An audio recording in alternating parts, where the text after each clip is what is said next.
Hey guys, welcome back to the channel. In this video I'm going to show you how to fit the spring. I've already done that one on that end and get the spring compressor that I made and pull that spring in together. I instead of using the threaded rod, I got some 7/16 cold rolled steel and threaded the ends, just the ends, and I made them a little longer to give me a little extra reach, and then I'll grease up the shaft so it makes it a lot easier for the puller to pull it through those holes without getting caught on the threaded threads on the way through the hole. So I have a little bit of an old cutting board that I'm going to place between the plate to help from scratching up and marring up the paint. If it does mar it a little bit, I just degrease it, a little light sand and a quick shoot with some black enamel, high performance enamel. Also, just before I move on to this, I wanted to just show you, give you a close-up.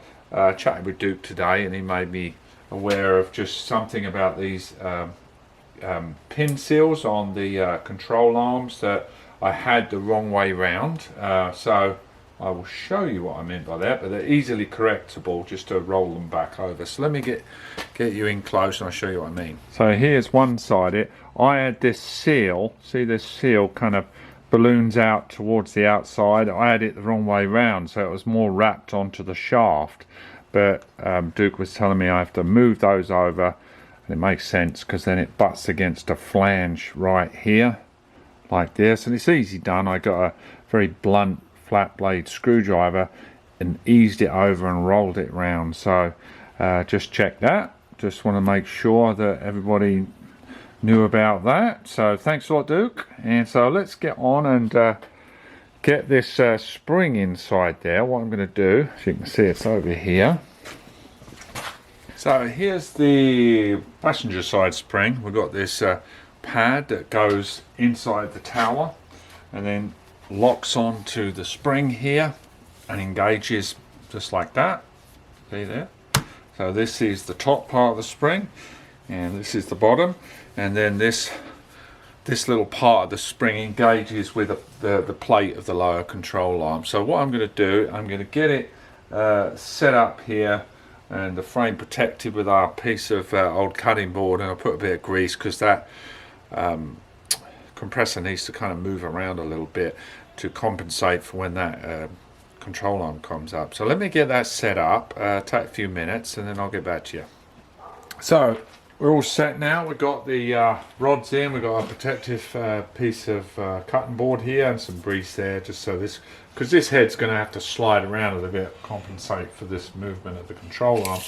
Just for reference, these rods are 15 inches. You might want to go a little longer because I had to use a couple of wood clamps just to start the positioning process, because it's a little hard to get it all, just to lift this in to the point where it's not flopping out of the recess in the control arm any which way, but you could do a little longer. Little grease on these rods now.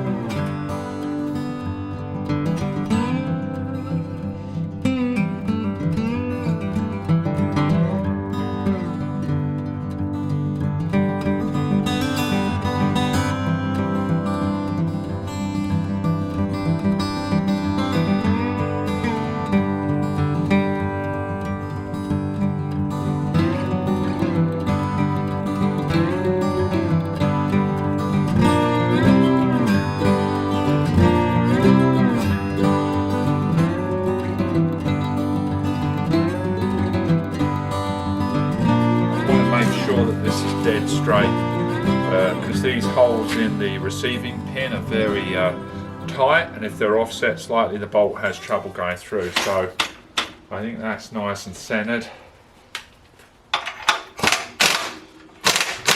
Right, so what we'll do now, we end up taking one rod at a time out and essentially putting our proper bolts and nuts on. So what I've done, I've replaced, taken this back rod out here and I put a bolt in here, the original control arm bolt, and I'll take this guy out, then this guy and this guy, and I can, well actually once I get this guy in I can take the whole assembly off actually. So let's do that. Okay guys, So this is a few weeks after that last video of me pulling the spring in on this side. Already done that one, as you know.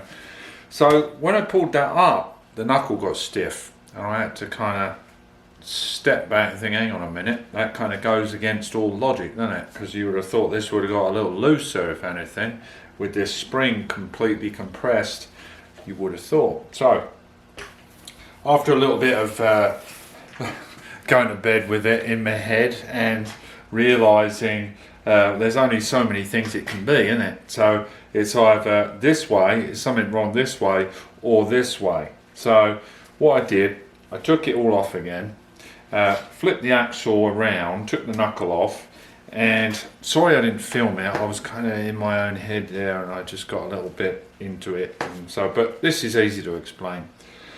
So when I located the pin of the kingpin into the lower trunnion, say this is the hole of the lower trunnion, the pin was slightly off center. It was too far one way, and what that meant is this lower control arm had to go over just a little bit. So I removed the control arm, and you know the way these control arm pins are threaded, I just turned one rotation. Okay, so it orientated over, and then the pin was dead center. And I'm thinking, we'll soon see now, I'm thinking that got it. I retorqued with the same shim up to I think around 55, 58 pounds, something like that torque. Feels really good. I've again set our clamp set up here. Again, I use wood clamps to get started. Make sure, let me get you in close and I'll show you. I don't know whether you can see it, but there's the end of the spring there goes in a recess of the control arm. You'll see it's a dented sort of piece in the control arm. Make sure that's engaged correctly, and then it engages up in the tower here in the rubber. That you see the little part of it there. I kept the original rubbers because they were actually in good shape, so hopefully this knuckle on this side won't tighten up on me. Still feels really nice. I started it just a smidge, just before I started the camera. Anyhow, I've been so busy because they see that blooming Tiguan and my wife's, the VW Tiguan. It's oil leaks, water pump, cam cover gasket, turbocharger, yeah, water pump, misfire.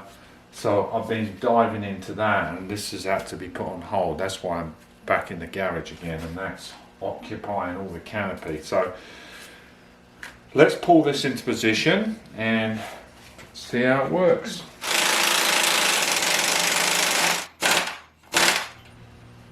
Yeah, I'm not sure about that. Okay, a few days later, I torqued it up. Sure enough, it stiffened on me again. So talking to Duke, my good friend Duke in Southern California, we started to discuss what could be going on here. So as I say, the relationship between the pin and the lower trunnion, it's spot on. It centers beautifully in the trunnion there. Okay, so we haven't got any stress coming this way or that way to essentially torque the pin, you know, and make it stiffen up. And obviously when you put the spring in, you would expect more separation, essentially making the steering knuckle looser, but that's not what's happening. As I say, here's the shim there. I'm going to take that out. What I did tell Duke when I was taking it in and out, what I noticed, let me get you in closer and I'll show you. What I noticed on the pin, there's a shiny spot. See that? And there's not a shiny spot there, and there's a mild one at the top there. Looking around the shaft on the back side, there's not. So we got a high point here and here in the shaft. And what Duke was telling me, what he does before he assembles, he doesn't have any grease on this. He uses Marvel Mystery Oil or the red, you know, that red assembly lube for engine assembly. So that is what I'm going to do. But before I go ahead, I'm going to take this coating off of here with a Scotch-Brite. He does that with a Scotch-Brite wheel on a 8-inch grinder. And what that's going to do is take off high spots off of this shaft, because on a in a tiny way, what's happening is that this has got high spots and it's starting to rub. That's what we believe is happening. So I'm going to degrease this with some brake cleaner. Get all of the grease off of it, and I'm only going to use the mystery oil to assemble with. So also that doesn't interfere with our feel when we're feeling it. We're not dragging on grease, we're just dragging on a true representation of the clearance. So that, I think, is what we've been having issues with. The other side, as I say, is acceptable. It's this one that I'm not happy with. So let's get this all cleaned up and see where we're at. So there we have it. We've cleaned all the grease off, and I've Scotch-Brite these running surfaces with a fine Scotch-Brite, not taking material, just polishing all that factory coating off. And what we're going to do is grease it with some mystery oil or some assembly grease. I've got some of that red assembly grease, and then we're going to try again. So excuse my eating, I put the kettle on and a cup of tea and a biscuit. So cleaned it all. We've used mystery oil, Marvel mystery oil, instead of grease, so it's not interfering with any of our drag readings. And I can tell you, with that little bit of Scotch-Brite, I've taught this now to the correct book of 65 foot-pounds, and it's looser than what it was before with that thinned out shim in there. And I think now it's too loose, because look, I don't know whether you can hear that, there is just a tinsy bit of end play. So thank you, Duke, I think we're on the right path here. So we've cleaned off that high spot that was on the shaft around here and here, cleaned it off, lightened the oil. I'm going to take this off again. Now I'll measure this. I think it was 1.78, wasn't it, this shim? I've got a 1.98 one over there. So let's take this apart again and see what we come up with. But I think we're on the right path. I think we had a high spot on that shaft because this feels different to what it was before. So awesome. I'm gonna have a cup of tea and we'll get this out, and we're on to something. All right, so right, this is the shim that came out, which we were at 1.75. This is the shim I'm going to put back in, 2.03, so basically, well, quarter of a mil. I'm going to go to this one. This is slightly less. Well, I think we took out a 2.35 out of the original, but I'm going to go to this, 2.03, and see where we're at with that and retorque it down. Okay, so a few weeks later, I've been occupying myself working on my wife's car, getting her back on the road. Needs a new timing chain, which I don't have the proper wrenches for, so that's gone into the shop to have the timing chain done. Now we'll go back on the road. So back to this. Last time I left you, I re-shimmed it, 1.95 shim instead of 1.78, so I went for a slightly thicker shim, torqued down to 65 foot-pounds. We cleaned off all the oil, all of the grease from Duke Hoenshell's recommendation, and we Scotch-Brited the shaft, so it's completely, kind of a polished appearance. You're not taking any material off, just getting there's a factory coating on there. Then we used a lighter mystery oil, almost like a transmission fluid, that mystery oil stuff, or assembly lube, something like that, much more lighter, so it doesn't interfere with your feel of the knuckle, right? So it was quite a bit looser. Anyway, we retorqued down. They put the spring in with my spring compressor setup. You've seen that when I took it all apart, and I didn't use an impact wrench. I used a big leverage bar so I could control it, do it nice and slow and easy. And what was happening, this was stiffening up to a greater degree, and it was really befuddling me. And what it turns out, I believe, is not only was the shaft had the heavier grease on it that kind of interfered with the feel, is that when I was connecting the bolts to the frame, okay, these 4 bolts here, because of my setup, okay, I was torquing down one at a time, and I think the whole thing got slightly racked out of alignment and it's putting stress on here. So this time when I put it all together, I fussed around a little bit, making sure everything was aligned, and torqued them gently all together, and it brought this in kind of sweeter in a way. So I think because of my design of my spring compressor, it did inhibit me getting this lined up a little easier. I think a regular spring compressor, as I say, Mercedes has them, but they cost a bomb. I didn't really want to spend that sort of money on just doing this one job.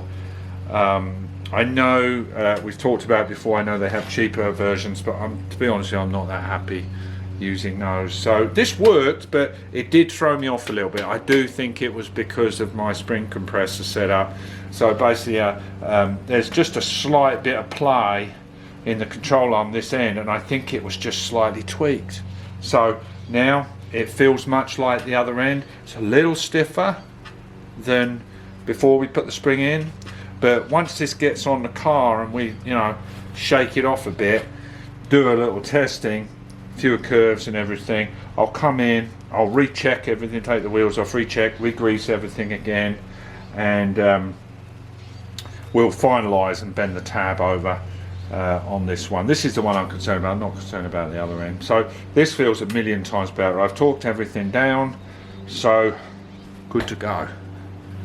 So that turned out to be a bit of more of an affair than I was hoping. So on this side anyway. So what I'm going to do now, clean all my greasy mitts off, do a little touch up of paint that got nicked and scratched and stuff. I'll load my gun up and spritz it out here. So let me show you how I'm going to put this back on a car. I've got a mate that says he was going to help me, but you know me by now, I get itchy during the week and I just want to get on with it. And and also it's kind of nice to have an ability to do it on your own as well. So I made up a jig for my jack. So those of you familiar with the subframe, there's a drain hole right at the bottom here, okay, little tiny drain hole, so any condensation, moisture doesn't rust out the bottom of the subframe, so it can drain out. So what I did, I made up this plate here. These holes are countersunk and machine screwed into the top plate of the jack that is on the jack itself, and so this is able to rotate around. This will engage with the drain hole at the bottom of the subframe now, and I've left this long here because the bracket at the back that attaches to a stabilizer arm that bolts to the frame, I'm going to utilize that, so we have another bolt point here. So this will go in, there's a rubber grommet here so it doesn't rub against the weld. Then we're going to bolt this onto that, okay, and then the whole thing will be able to spin around and jack into position and be held. This is dead center, you see. So we should, and we're not reinstalling with the rotors or the calipers on, we're just as it is right now. So it's substantially lighter than when I took it out, because this is if you've got the calipers on, it has a tendency to be forward heavy at the front here and tilt forward, but now we've got this. And also I'm going to use this for normal maintenance on the 108 109s, because this enables, you can pad all this obviously, and this enables us to go in and not worry about the jack slipping off the subframe moment because of the sort of guide pin. I think it's like I don't know, 1/4 inch or something, little pin I welded on there, plate steel reinforced here. Let me put it on the jack and I'll show you how it looks. So here we go, here's a long reach jack I've got here, and this guy goes straight on here with these machine screws, you see, and just tapped them straight through.